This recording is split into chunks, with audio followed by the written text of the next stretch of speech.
আসসালামু আলাইকুম প্রিয় দর্শক, যে যেখান থেকে দেখতেছেন দেশ এবং দেশের বাহিরে, যে সকল দেশ থেকে দেখতেছেন সকলকে আমার সালাম এবং অসংখ্য অসংখ্য ধন্যবাদ। আপনার সামনে আমার ভিডিওটা গেছে, আপনি লক্ষ্য করে মনোযোগ সহকারে শুনুন এই গাছের কাহিনী।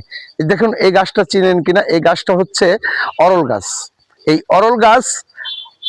অরল গাছ দিয়ে আপনার শরীরের থেকে একটা রোগ ব্যাধি সম্পূর্ণ দূর করা সম্ভব। সেটা হচ্ছে কি, আপনি এই অরল গাছ যদি 1 কাপ পরিমাণ রস, এটার সাথে থানকুনি পাতা এবং আপনারা শূন্যের যে লতাটা আছে, যেটা সোনালী লতা বলে, গাছের উপরে হয়, লতাটা চিকুন এবং সোনালী কালার, এই লতাটা 1 কাপ পরিমাণ যদি 3টা পদ মিশিয়ে আপনারা সকালে বাসি পেটে খান, তাহলে আপনার দেহের থেকে জন্ডিস নামক যে রোগটা আছে সেই রোগটা বিলুপ্ত করা সম্ভব।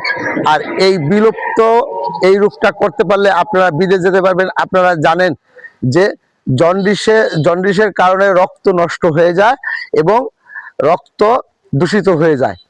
তো আপনারা এই অরল গাছ যদি ছেঁচে তার সাথে খানকুনি পাতা এবং শূন্যের লতা যদি আপনারা খান, ইনশাআল্লাহ আপনার দেহের থেকে জন্ডিস নামক ব্যাধিটা চলে যাবে। ভালো থাকবেন, সুস্থ থাকবেন। আসসালামু আলাইকুম রহমতুল্লাহ বারাকাতুহু।